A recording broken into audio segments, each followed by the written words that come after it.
Je voudrais aussi devant vous aborder un second point, celui de la mise en œuvre des mesures annoncées par le Président de la République hier soir. Dans quelques minutes, il sera midi. Et je l'ai annoncé hier soir, des mesures de confinement strictes, les plus strictes d'Europe, seront mises en œuvre. J'en ai détaillé le contenu.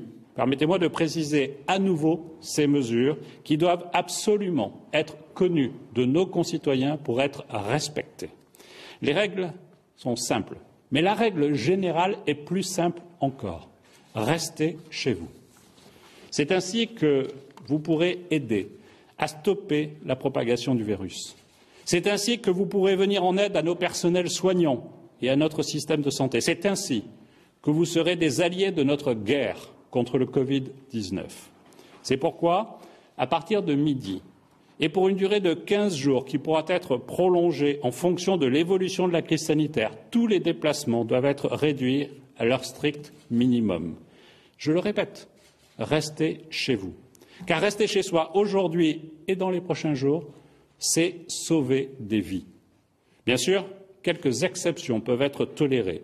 Je les ai énoncées hier soir. Je les répète aujourd'hui, car nous avons besoin dans cet instant de clarté et de pédagogie.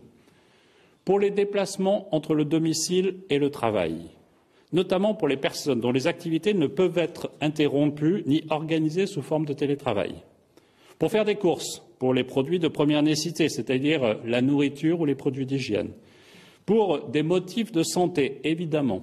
Et par exemple, aller à la pharmacie. Mais j'invite les Français à bien avoir en tête que toutes les pharmacies resteront ouvertes pendant la totalité de la durée où les mesures que je viens d'évoquer seront mises en œuvre. Ne vous précipitez pas. Dans les pharmacies, cela ne sert à rien et contribue au désordre aussi et menace le bon fonctionnement de notre système de pharmacie dans notre pays. Bien sûr, des exceptions sont aussi prévues pour les déplacements familiaux impératifs. Je dis bien là encore impératifs. Impératifs, par exemple, à l'assistance aux personnes vulnérables. Et je citais aussi comme exemple hier soir celui de parents divorcés qui peuvent naturellement toujours aller chercher ou retrouver leur enfant. Et enfin, dernière exception, qui doit être bien comprise comme exceptionnelle, ce sont les déplacements très brefs à proximité immédiate du domicile, afin de faire du sport ou pour promener son chien. Il conviendra, je le répète, de limiter au maximum les sorties et toute activité collective. Elles restent et elles sont interdites. Pour vous donner quelques exemples concrets, le repas de famille, les dîners entre amis, le match de foot avec quelques amis, les retrouvailles pour une partie de cartes, tout ce qui peut paraître anodin en temps normal est interdit. Ce n'est pas seulement déconseillé, c'est interdit. Chacune de ces rencontres, ne négligez pas cela, c'est une possibilité de transmettre le virus. C'est un risque de contribuer à accélérer la diffusion du Covid-19.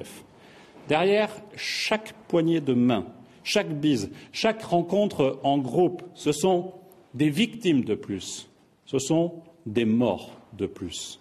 Alors oui, les sacrifices sont importants. La décision est difficile, mais nous la prenons en responsabilité.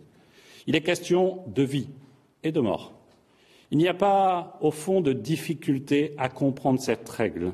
Au fond, chacun peut s'engager pour son pays, peut s'engager pour les autres. Et la règle est simple. Il suffit de rester chez soi.